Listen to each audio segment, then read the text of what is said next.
To talk us through the epic conclusion to the Gears of War trilogy is our special guest, the Lamborghini driving Tony Stark of video games, Cliff Blazinski. What's up?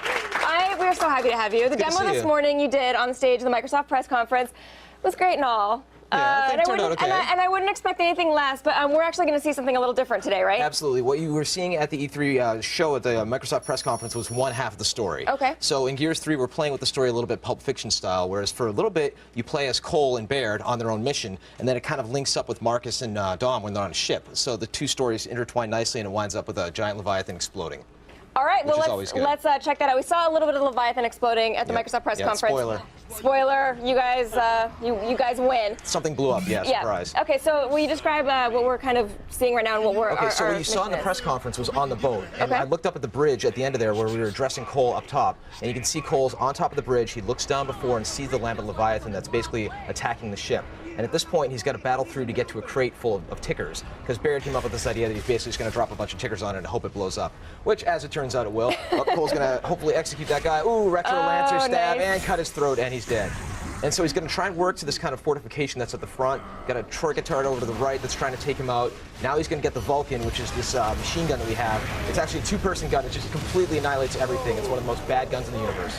How is it a two-person gun? So basically, player 2 carries an ammo box, kind of like the little monkey with the crank type thing, right? Okay. And player 1 holds the Vulcan cannon, and if you follow him around, you're kind of chained together. And it's kind of like, people in a donkey suit. So you got to work together a little bit. And so we have some new Gear soldiers here. Who are they? So basically, you have Carmine is back. Yep. And this time, he's a total badass. I don't know if you ever saw the image of him. He's got like giant guns and everything, right? He can like take out a locust. I'm kind of sad about that. We don't know if he's going to live or die.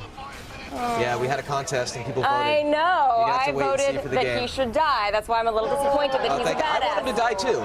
I respect tradition. What can I say? Do you see this is the one shot we have right here? This is a gun that's like an elephant gun, and it just went right through the boomer shield right there, and it basically turns your enemies into pink mist. And so you also have the Retro Lancer, which does not have the chainsaw attachment to it. No, it just has a big old blade on the end of it, right? Okay. And it's one of those things, if you hold the B button, you can actually do kind of a charge and stab people and pick them up in the air. It's a very powerful gun, but it kicks like a mule. Okay, so we'll be a little cautious of that one. Yeah. Okay, so what kind of changes? Okay, right now I should say while we're looking at it, we're yeah, this is the part where at the end where we dump the tickers on the lambent Leviathan and it winds up popping and blowing up.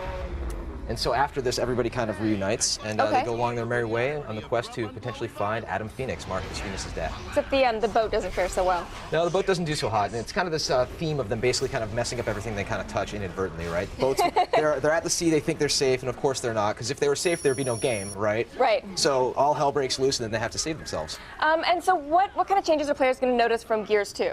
Well, it's going to work online. Okay. Yeah, that was one of the things.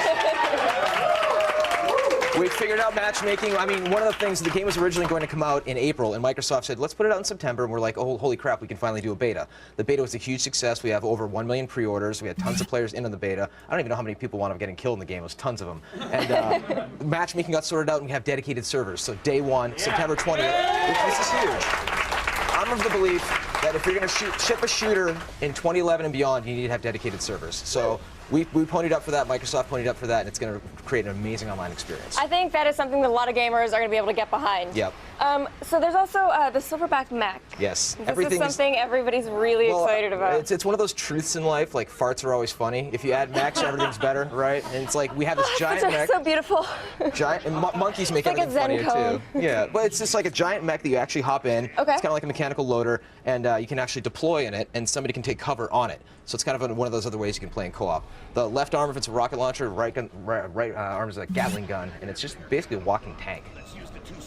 That's pretty awesome. Okay, it looks actually like we're about to go get some silverbacks right now. Yeah. And, so this is the part where the Leviathan's attacking the ship, and the tentacles are kind of closing in and making these crates go, so you actually wind up getting, hopefully not getting smushed. Right. And if you look over to the right, what happens is we open kind of a garage door, and there's 2 silverbacks in there. In the main game, you actually have access to both of them, right? Both players can hop in it, but for the purposes of the demo, we wanted to show off the co-op gameplay of the fact that player 1 can deploy and player 2 can take cover on it, kind of blind fire around it, and just generally have fun and kick ass. Now, so you guys love doing these giant sort of Leviathan-style monsters. Yeah. Are we going to see more than one? I don't want to spoil it, but there's a little bit. There's a little bit that was teased in the War Pigs trailer that came out. You saw something that looked like a giant beetle from hell. That's Queen Mira's steed that she rides in on. You actually get that exclusive information here, by the way. Oh, I'm hooking you up right here. Yes. And All right. it's pretty tough. All right, let's stay right here. We have got more gears on the way, but first we're going to